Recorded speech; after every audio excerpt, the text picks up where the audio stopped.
Hello, and welcome to episode 31 of the Moped Outlaws podcast. Who would have guessed that we've come of age? What does that mean? We just turned 16? We just turned 31. Is that coming of age, 31? Well, in some cultures, you're not mature until you're 31. What culture? Mark's culture. Yeah, that's what I thought. Mark's cultured yogurt. Ooh, that has a nice ring to it. Sardines on the bottom. Mark's cultured yogurt. That makes me feel ebullient. Ebullient. The word of the day is ebullient. I don't think we should tell people what that wonderful word means. I think they just have to go with it. You know, in an era where there was no Google, I might feel obligated. I know, exactly, right? If you want to know what it is, in fact, Google will say it for you. Ebullient. Did you hear that? Ebullient. We barely heard it, but we heard it. Forget it. Yeah, you did. All right. You did your best. Yeah. The Laughing Buddha approves. Oh, good. Good for the laughing Buddha. Hey, so we're talking about stepping into the roles of greatness. Yeah.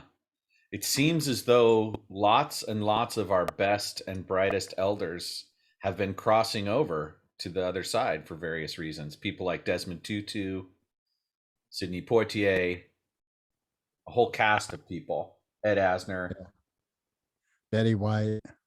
Betty White. Although, that's interesting because I don't often think about Betty White as someone who exemplifies leadership in a way. But when you, in reality, that's true. She really does exemplify leadership, poise. She has an air about her that's like old school courtesy, but at the same time, we love it when she breaks that paradigm down and like gives someone like the finger or does something, out of character because it's so potent. When normally you're very put together and you finally have an authentic reaction that involves giving someone the finger, then it's like we all cheer for that because we all want to be that. Yeah, I think she was a leader. Bob Saget, I think he was a leader. Well, I'll be honest. Bob was funny, but putting him in the same phrase as Desmond Tutu and Sidney Poitier, I'm like, okay. And I disagree. I disagree with you. You're getting to a good point, which is that we all have unique ways that we show up in the world that matter. That's So what right. I'm thinking. Yeah, I agree with you. Authenticity and someone who was, you hear from people, he was continually cheering people on. He was there for them. If someone pinged him, he was ready to go. So with these important roles, these shoes no longer being filled, it's up to us, right? To kind of step into the possibility of our own greatness. Yeah, but I think what is just being realized is we are our greatness. It's already happening. It feels so passive to me. Like I'm actually advocating for a level of people not being quite so satisfied so easily with it. Okay, so last episode, we had the accountability of you owning a jump rope. Right. So do you own a jump rope? I do. I own a jump rope. I own two of them, actually. All right, let's see one. If the audience wants to see it. The audience listening wants to see it. Okay, now, when did he just broke his computer. I just whacked my microphone so that those who couldn't see it could hear it. Oh, is that what you call it now, whacking the microphone? That's what I call it. Excuse me, honey, I'm going to go whack my microphone. I'll be back. Since you obviously aren't interested. That was very phallic, Mr. Wendt. All right, so how many times have you used the jump rope since you got one? I just adjusted it to the right length today, so none. Like if you asked how much more black can this get, it'd be none more black. Well, what I did was I made the length of it correct, and I set out my pad. I bought a thick foam pad so that when I'm jumping, I have a little bit more shock absorption, and it's out there on the spot where I'm going to jump rope, waiting for me, and I'm going to do it when we're done. All right. So is this an everyday thing? My goal is to do 5 minutes today, which, in the scheme of things, 5 minutes of jump rope isn't really all that big a deal. But like No. I started with meditation, it was really actually quite challenging for me to get 5 minutes of meditation every day when I first started. And once I got to the point where I was doing 5 minutes a day, then I went to 10. So my goal with the jump rope is cardio, right? But also not to hurt myself, Right. so that I can do it every day, right? Good Because idea. I'm biking, and by biking I Every mean day. I'm riding casually on flat ground, right? Like, we're not talking about To the 7-Eleven to get a big gulp and a box of donuts. no, not to the 7-Eleven, get a big bowl gulp. God, that's one thing in my favor. It's probably really great that I actually gave up soft drinks almost a decade ago. Yeah. That's good. Yeah. So, um, the intention is to sweat and get my heart rate up and have heavy breathing in addition to my bike or morning or walk, right? So it's twice a day, and the jump rope represents the other half of that paradigm. And so, eventually I'll get to 20 minutes like I do with my daily meditation now. And that'll be great. 20 minutes of jump rope is no joke, I'm sure. Yeah. And for you folks that are really in shape and who are laughing at me, who like do sets of 20 and then do 20 minutes of jump rope, oh geez, I could have sworn. R2D2 has something to say about that. Fun Division. I wonder who that is. What's Fun Division? I don't know. I don't want them on the Fund is in there. podcast. They want money for their. Let's answer it. Go ahead and answer it. That could be part of our. Hello, this is Mark Went. Hello, this is Mark Went. You're being recorded. Hi, my name is Angel. I'm with the Marin Independent Journal. I was trying to reach out to Mark. Hi, Angel. You're my paper delivery person. I was actually calling in regards to the account for the 11 Madeline Court address subscription. Yes. Well, I was actually reaching out today because it shows here for your Thursday through Sunday delivery. It seems like they tried to run a MasterCard under your account ending in 7091, expiration 124. And that actually did not go through for the renewal on the account because the subscription was up for renewal back on January the 1st. And there's currently balance on the account for $21.74 for the papers delivered after January the 1st. And I was calling to see if that MasterCard on the account was still up to date or not. I don't think there's any money in that account, but I'm right in the middle of something, and I don't really have the opportunity to. Hang on, just 1 second. Yeah, so little personal business. That's what happens when you do answer the phone lotto. As I said at the beginning of that little left turn, I should have turned my phone off before we started the podcast, but here we are.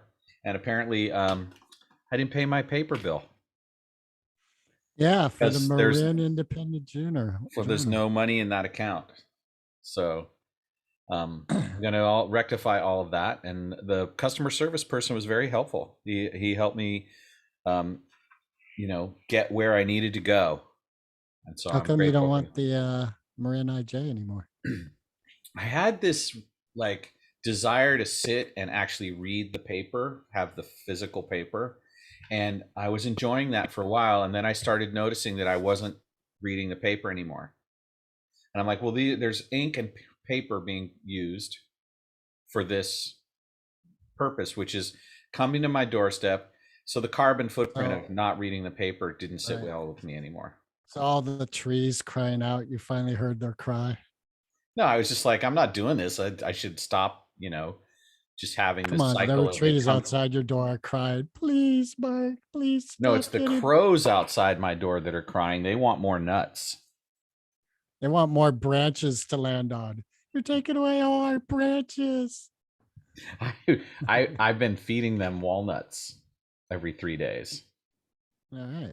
And they're like, they show up now and they're like, is he here? Is he putting out walnuts now? And I'm like, not today, son. Do you make them shell it or do you give them? No, these are shelled. And Oh, what I that's good. noticed is when I put them out, the big chunks out, it was Yeah. hard for them. They don't know what to do with the big chunks. So now I actually take a really solid steel knife and I break up all the nuts into smaller, tiny chunks. And I also figured out that the squirrels and the blue jays and the finches, and God knows what else that I don't see come get them, end up being like kind of pushed out by the crows. If I just put it all in one place, the crows come in and they take it all away and no one gets any. So now I've got like this thing where I chop up the nuts and I do about a cup and a half. And then I go to like these 3-4 different spots in my front yard. One's in the dirt in the garden. One's by the spot where the finch tree is. There's this little spot in the tree where the nook comes down and I can tuck a little chunk of nuts there and the squirrels can come right down and get those. And then the rest of them I put out right out on the street in the gutter for the crows, because if the crows stop at the gutter, then they don't notice the other locations where the other birdies get their food. Mark, you're stepping into greatness already. Am I? The crows think so. It's a lot of work, which is why I only do it 3 days a week. Or 3 days a week. That's how I do it. Do you have certain days? Yeah, well, they shift because it's every other day. So some weeks I guess it's 4 days and some weeks it's 3, depending on how the calendar works.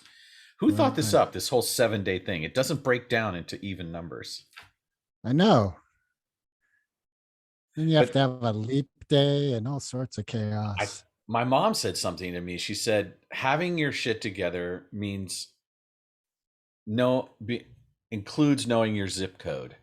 And what she meant by that was it's the mundane things that matter as well. Well, that right? was Like what I making was just sure thinking there's money in your when account you when answered that phone. Right. Like we're talking about stepping into greatness and you're talking about Desmond Tutu, Bishop Desmond Tutu. And and Thich Nhat Hanh seems like he's very close to passing, and so greatness, right? But there you are dealing with the paper subscription. Like the day is filled with minutia. Yeah. Well, one of the reasons we're talking about this is I had this inspiring social media post that I put out that came from this question of like feeling loss around these people that are dying.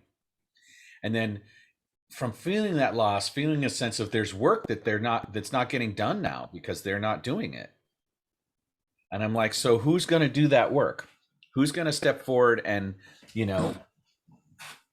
be a force for good?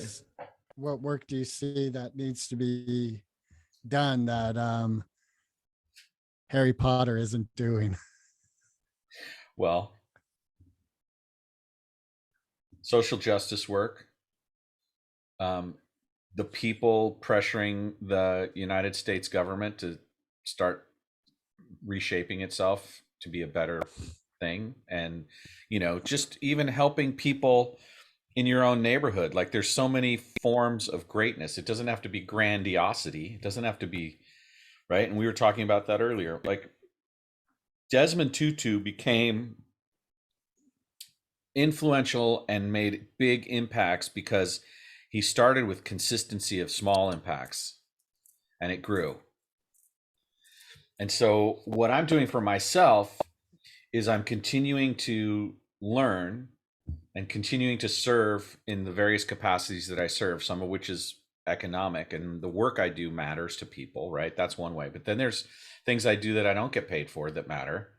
And I'm looking at myself and I'm going, okay, 58 years old, I got stuff I got to figure out. And now the jump rope becomes an important pass through to continuing the work, to continuing to be, because a lot of time, energy, and attention and love went into creating the awareness and consciousness that I have that's so compassionate, right? And that wants to give something back to the world. And without this being about my ego, not everybody's like that. And so the people that have that sensibility, that want to do more, we need to double down and really step into our courage and take things on, take on bigger projects, take on bigger challenges, so that bigger projects and bigger challenges can get resolved. And taking care of yourself is part of that. So that's good. Yeah. Do you think, like, do you still, because we spoke last week about that transformational 24-hour period you had. That was really, Yeah. so do you think that's still emanating energy in yourself of your choices, and or is that sort of gone? It's in the past. You're kind of, It's both, right? Because peak experiences, whether those peaks are lows or highs, have an emanation that goes out from them, but that it does eventually kind of taper off, right? The impact of that. And it's just sort of depends on how much you cultivate and hold on to the inspiration that goes with those things. right, right. So how do you think you're doing? I'm doing great. All right. I'm 100% on all the goals I set. Very Today's good. January 4th. It's 3 more days till quit day. The 14th. The 14th, It's four- January 14th. It's 3 more days till quit day. And quit day What's is the quit thing. day? Well, these places like Peloton and others that have these fitness. Peloton colors? No, Peloton Oh. is a workout bike that you subscribe Okay. to various Okay, content right, on, right, right, right? right. And so there's something called the mirror, which is a big screen that hangs on the wall that has some appendages that you do things in front of. And so there's all these workout technology things that are in the world. And the company that supplies a lot of the content and a lot of the data tracking for that, for those groups, so that they don't have to manage their own IT. They were on a Bloomberg radio call that I heard this week, and they were talking about how they have all these data sets, and then on January 17th, that's called quit day, because that's when most people who set up all of these New Year's resolutions, that's when they stop. They And that blow there's it a off. that That's there's a so interesting. consistent thing that if you make it past quit day, if you make it past January 17th in your process, that you have that 80% of those people stick with it. Wow. So like quit day is like a huge drop, and I don't remember the exact statistic, but it's over 50% of people who do their New Year's resolutions drop out by the 17th. And That's then based on the data of these bikes and right. Yeah. things work Yeah. out. Okay. Yeah. So it's measurable And data. then it gets sold in a garage sale. Big Brother 3 is years watching later. us work out. That's good. I'm glad someone is. Yeah. And so accountability for me is, no one's watching me right now. I'm gonna have to just take this jump rope, put on my tennies, and go out there after the podcast and do my do. Good. There's, and I'm working on. I had a conversation with a guy yesterday who has a whole accountability program that's based on these ideas that'll help me get, to keep going and keep continuing to challenge myself. And I didn't join a gym. I thought about it, but I didn't. I really want to work with my own body weight and with my own facility right here at the house, especially because of Omicron. Omicron. I'm ebullient about Omicron. See, now, but you also mentioned about those 2 videos you saw, and Omicron is still sort of, you still have trepidation about it all? Well, that's the thing. I can hold seemingly disparate ideas in and still, go forward in a coherent way. That doesn't sound very coherent to me. Okay. What are you trying to say? Thank you. I don't understand you. What I mean to say is, what I'm trying to use my mouth and my tongue and my teeth and my breath to communicate to you And your brain. No, the brain's not a part of this one. Yeah, I just figured it was inherent and didn't need to be listed all on its own on January Well, 4th. everything you listed is inherent, you monkey dog. I love how it's so easy for you to push me in the corner and put the spotlight on me. There's like this consistency about that, just because I think that's I part was of your thinking of personality. that. Monkey well, dog, push back. like that's your new moniker. I'm gonna call you Monkey Dog from now on. That was my fantasy football team, Monkey Dog Sailors. Monkey Dog Sailors. That's a great name for a punk band. Not anyway. Okay, so what are you Actually, it trying to probably is. articulate? I forgot because you interrupted me. You're talking about how you could have two different beliefs that are seem opposed to each other, and you hold those both beliefs, and yet you could still walk the middle ground and move forward, even though like one belief is saying, ah, no, that's no good, and the other's like, no, that's great. And you just keep the middle ground going forward, jumping rope 5 minutes a day, every day until you die. Sounds like you asked me to clarify something that you had perfect clarity over. I didn't What's know up I with had that? perfectly clear. Yeah, well, I didn't know I had perfect clarity of it. I was So confused. and you made that my problem. Yep. I made my problem your problem. That's America. Oh, say, can you see? Welcome to the podcast where you can hear Mark and Greg argue like brothers. It's the podcast of family squabbles. Yeah. Moped outlaws. Now and then the outlaws don't agree. They agree to agree. Wait, what? It's my turn to drive. Okay. You'd think at this point that we could afford 2 mopeds, but not. Nope. All that money got spent on mushrooms. Oh God, I haven't had Oh, mushrooms in so long. by the way, we do have a request for another story. But Great. Well, I want to tell this one before we move on. I'm good. watching this show called Book of Boba Fett on Disney Plus, and this past Wednesday, the latest version of it had these incredible, cool moped-looking speeder bikes. They look just like the really fancy ones that are in Quadrophenia. Right. Right. What Did they have wheels or were they? No, they're hoverboard kind. There's no wheels, Okay. but they had like 7 mirrors, and one was, teal chrome, and the other one Oh, was that's rose rad. chrome. And there's this kind of teenage punk gang members who ride them. So it was a real mods. homage, a callback to Quadrophenia. Yeah, the mods and the mods. Yeah, it was. It was as if the mods were on Tatooine. And I thought of us. I thought of Moped Outlaws. And I was like, there it is. Confirmation that we're at the zeitgeist. Yep. We're going to be like the little voice on Horton Hears a Who.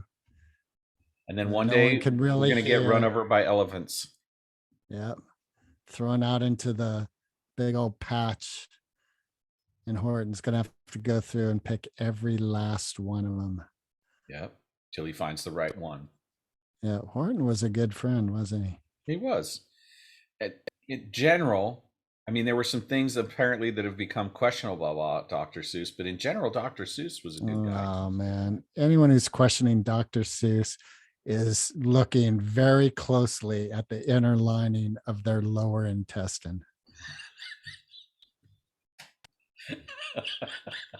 I've never heard it put quite so well. It took me a minute. Oh, jeez. Well, I guess this is a good segue to the story that someone wants us to tell. Wow. This is a New Year's story that involves Mr. Healy, the healer, and my brother and myself. Is it from the past? Yeah. A couple decades ago, Healer, my brother Aaron, and I were wandering around on New Year's Eve, really wanting to get laid. and went to parties and chaos and nothing really was happening. And then Mike remembered, oh yeah, you know what? um, this hippie girl I ran into this afternoon, she said like there's this whole party going up on Mount Tam at the campgrounds. So let's go up there. We're like, okay. And it's like 2:30 in the morning or 3. It must have been around 3 because we walked up the mountain to the stupid campground, got there around 4 in the morning, and there were 5 hippie dudes and a chick. So now there were 8 hippie dudes in it. And they looked at us and we knew we were unwelcome. And we're all just standing around at like 4:30 in the morning, and they had made a sweat lodge, and they had done a sweat. And Did you get naked So in the we're sweat lodge? no, so here's what happened is they really wanted us out of there. Like it just became obvious that these 3 got, I think we might have been on some substance too. Like we were not, we were out of our heads a bit. You weren't And, peace bros. You were not peace bros. Yeah, exactly. We were looking for a piece, not promoting it. And so then one of the guy goes, hey, I have to go make a phone call. You guys want to ride down the mountain? We're like, yeah, sure, okay. And that ended that. But from then on, Mike, Aaron, and I have this thing where every New Year's Eve, we like to check in and go, hey, you guys want to go do a sweat? I'll meet you up on the mountain for a sweat. Nice. That's our little New Year's Eve tradition. Yeah. And We how were many so times out of have you actually place. met up to do that? Never. So Never. now Not we one have something to time. look forward to. Now we could like Yeah, we were What- so out of place that night. It was so funny. one of the most fun things I did in the Marin Headlands was someone threw a birthday party for someone, and I'm not going to bother to talk about who that was because it'll just distract from what it is. But when we got to the party, a fair amount of work had been put into making it a really killer party. And one of the things that had happened was they had invited some indigenous Miwok descendants to set up the bark teepee structures that they set up. And what it is these giant chunks of redwood bark that they either pry off or have fallen off. And then they stack them into a kind of structure that's conical, that's, teepee shaped. And so I got to sit naked in a sweat lodge in a redwood bark enclosure for this party. And I was like, it's smoky in here. I'm uncomfortable. Right. One out. Exactly. And apparently that's part of the deal, right? Is to learn to deal with your discomfort. Yeah, that's part of it. And I think that ties back into 2 things we're talking about. One, exercise, and regular exercise is uncomfortable and involves stepping pain. into greatness. And sometimes stepping into greatness involves a little pain, a little bit of discomfort. I would say it always does. Like I was just listening to a Joe Rogan podcast. I forget who the guest. Oh, it was Tim. He's had on a couple times, and they were both saying, no, it wasn't. Anyway, it was Gaffigan. Anyway, they were both saying that if you aspire for comfort, if that's what you go for, you're going to fail. Because you're going to end up uncomfortable. Well, you won't go for it really. If comfort's your thing, you won't exert the energy needed to really achieve kick ass. Yeah. And step into greatness. Yeah. So now we've identified the counter energy to stepping into greatness, which is otherwise referred to as the L word. Lethargy. Lazy. Lesbian. No. Let's not throw lesbians under the bus.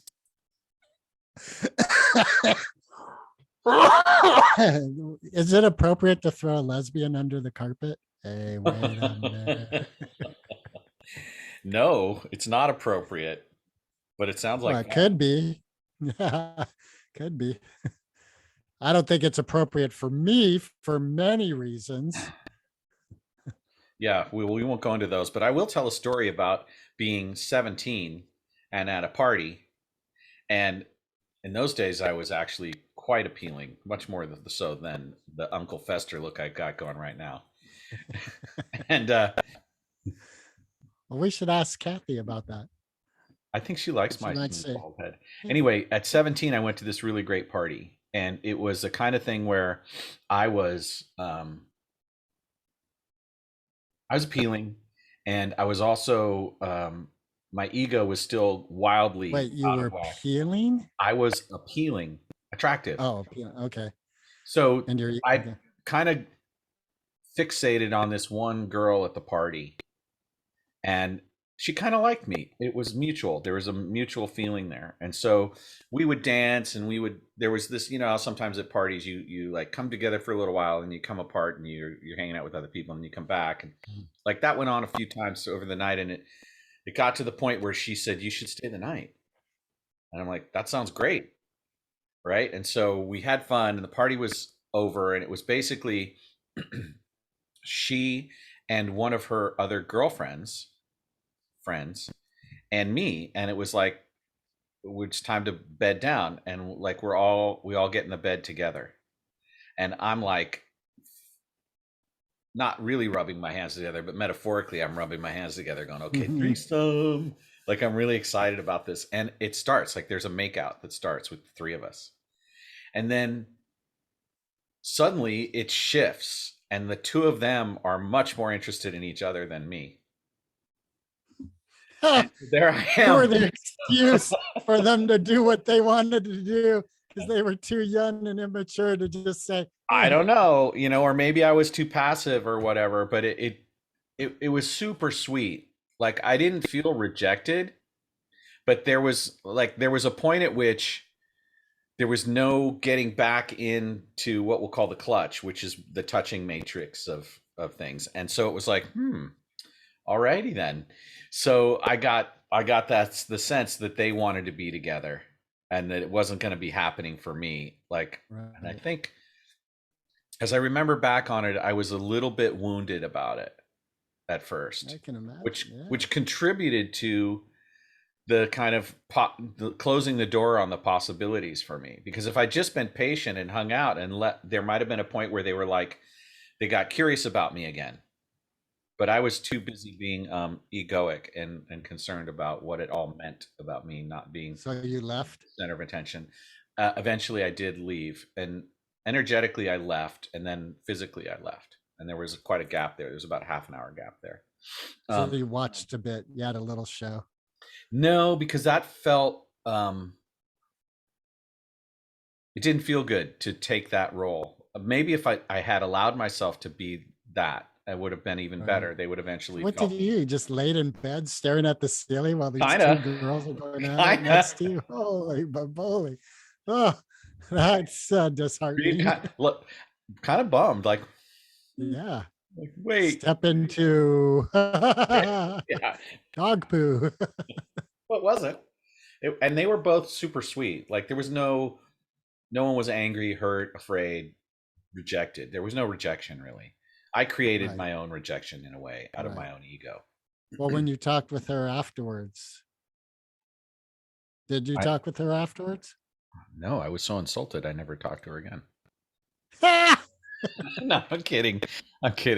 No, we went to school together. Of course I saw her again. Right. And it was very casual. I was like, hey, I had fun.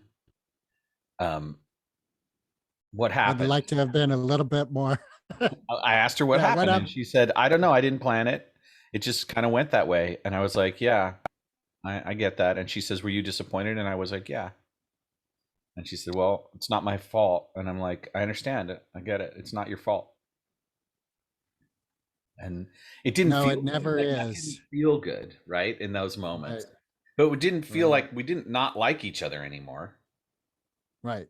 It was just like expectations that hadn't been met. But that's the thing. You bring expectations in, and that's what's going to happen. They're the roadmap to disappointment. She was kind of like, I got mine. Too bad Yeah, for maybe you. she did, maybe not. Don't No, know. I'm teasing. I'm teasing. Well, it's cool that you guys, remained in, like, it wasn't like you walked down the hall like never knowing each other again. Yeah, That's cool. mumbling the B word under my breath at her. No, Right, right. Exactly. not my way. The B word. Not my And the B word is bumbler. brilliant.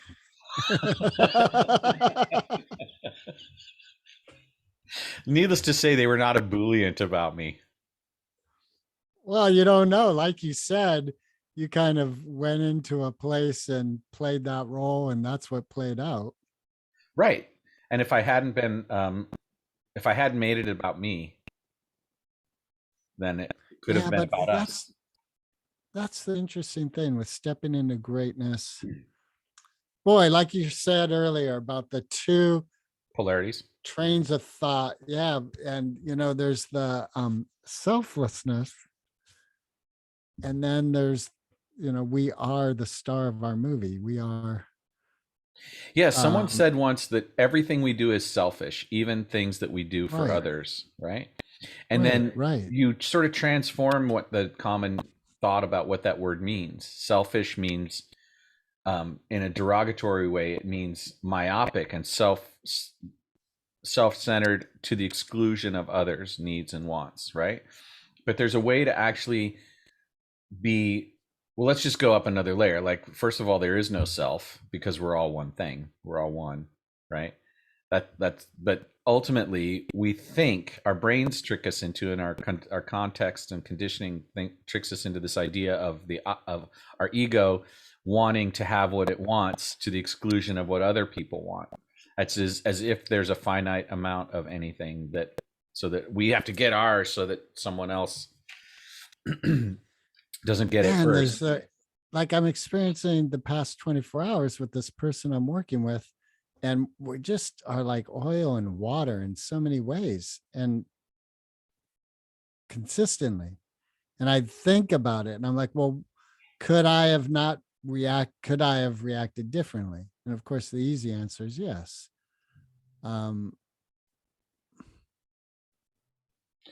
I think you and I spoke about this last week too, about there's an element of it's our will that creates action.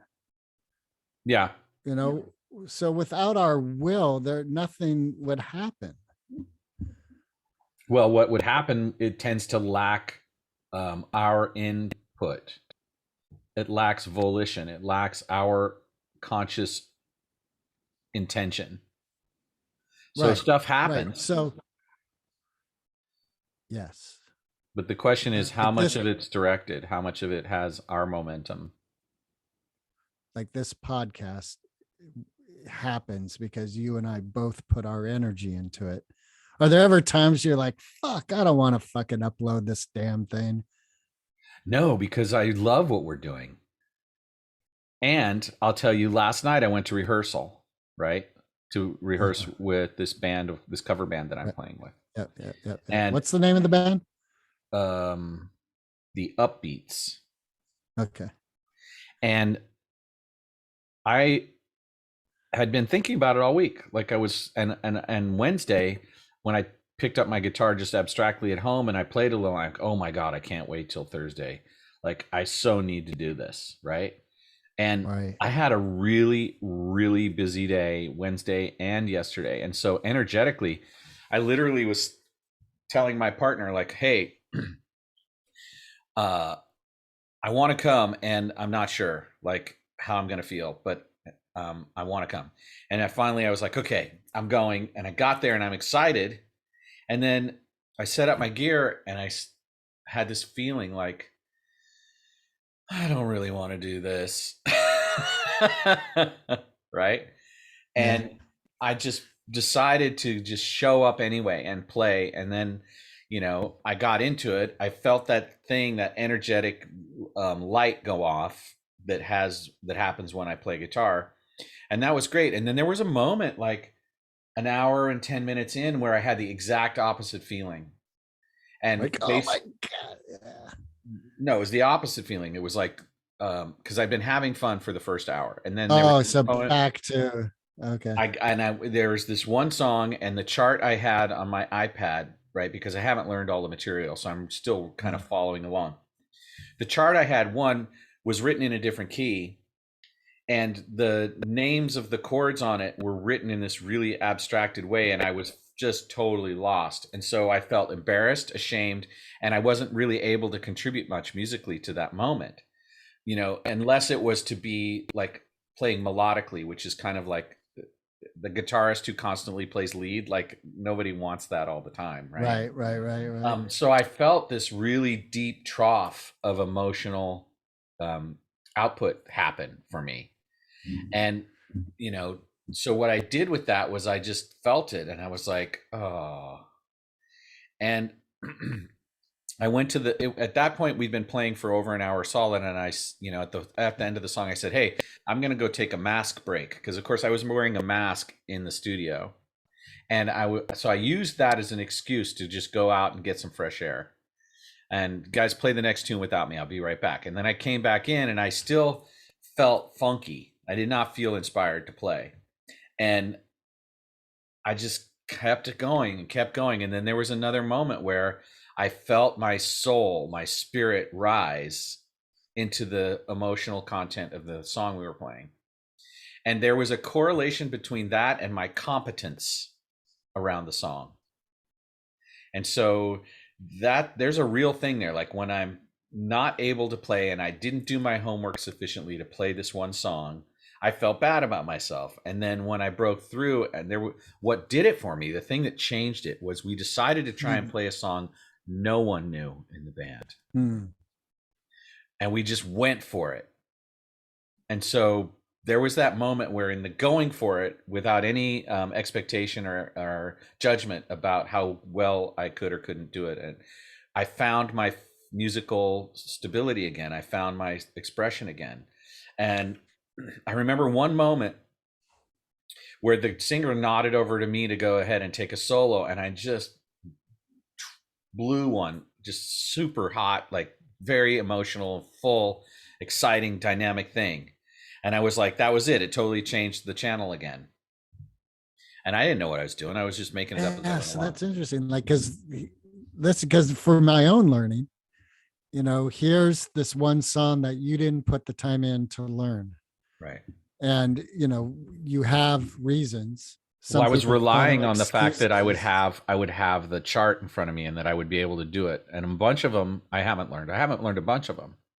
But the charts are enough that I can kind of create them in the moment. And I know them enough. This one particular chart wasn't written in a way that, right. So you didn't even look at the chart. Like if you had looked at it 2 days before, you would have been like, oh, fuck that chart. I need a different chart. Yes. And it was still written in the wrong key. So even if I had made sense of it, as soon as they started playing it, I would have had to fix it again. Transpose it. Yeah. But so you wouldn't have known it was in the wrong key until you got to rehearsal. Right. Because as soon as my partner started playing it in a different key, I was like, I played the chord that was written, and it was like, wait, that's not what he's playing. That's not right. Right. So it seems like a part of stepping into greatness is our ability to rise up to our inner challenges in a wholesome manner, in a supportive manner. Well, I think a big part of it is preparation. Well, of course, that's part of what we're talking about. Inspiration. Well, but inspiration isn't going to be consistent. Things are going to happen. That's right. Like, for instance, with this one work thing, like part of me is going, I may want to step away from this, but I do want to be involved. I guess it's even in relationships too, like thinking of the perfect marriage is one where the love for each other is always stronger and more important than the challenges either are experiencing or both are experiencing. So kind of breaking it down a little bit, you showed up at rehearsal last night because you love playing more than the voice that's going, I don't really want to do this. It's been a hard week. It's been very full. Right. And then instead of just packing up your shit and walking out, which happens, right? That's how bands break up. Finally, all those little instances, finally, it's just they outweigh the joy, Or they get fired. Right. But yeah. or they get fired. But they're fired because, again, someone thinks all those little instances outweighed the joy. So fuck you, you're fired. Right. So stepping into greatness is moving beyond our sense of what the limitations are and our mood, and being willing to do the uncomfortable thing Right. with the hope, with the belief that something else can happen. Yeah, now that's interesting because, like with Desmond Tutu, because I just thought about vision and how, like, what the vision is, like vision for a peaceful South Africa. But he had a vision before that. Like he had a personal vision that He I had to think show up optimistic throughout apartheid and try to heal his community when they were being literally oppressed in horrific ways. Yeah, but I think that's what he did even before the opportunity of apartheid ending happened. Yeah, Like that's who he, that's what we're talking about, is this idea that even when right. it doesn't make sense to be ebullient about a prospect, that you Yes. step into it. You go Look ahead at and that. imagine. Mark working in the word. Damn. Look at that. That's some skills right there. Right? Perseverance. Yeah. So what do we have in our life that we want to persevere for? Everyone does, except for those who don't. Like, that's the thing. people whose depression has just gotten so bad that they can't move, or people with executive function issues and they can't get out of bed just to do the laundry. And it's like, what's the problem with that? It's just the laundry. But the reality is they can't. They literally can't. And from our point Right. of view, it seems like that's weak, or that's just lame or whatever. But from their point of view, it's like, it's not possible. Well, see, and that is part of this, reminds me of what I've heard Tony Robbins talk about, is that we have a belief of who we are. And part of changing our life is changing our belief of who we are. So that individual who's in bed thinking, I can't get out of bed and do the laundry, like there's the potential, there is the choice to get out of bed and do the laundry. And So it may be sometimes, hard. It may be like climbing Mount Everest. And sometimes you die attempting to climb Mount Everest. Sometimes you get turned away at base camp too, or you don't even make it to base camp. But you could go back the next time and do it again. So, maybe Monday you didn't get out of bed and do the laundry, but you're going to give it another shot on Tuesday. sometimes the first step into greatness is stepping out of bed. Yeah.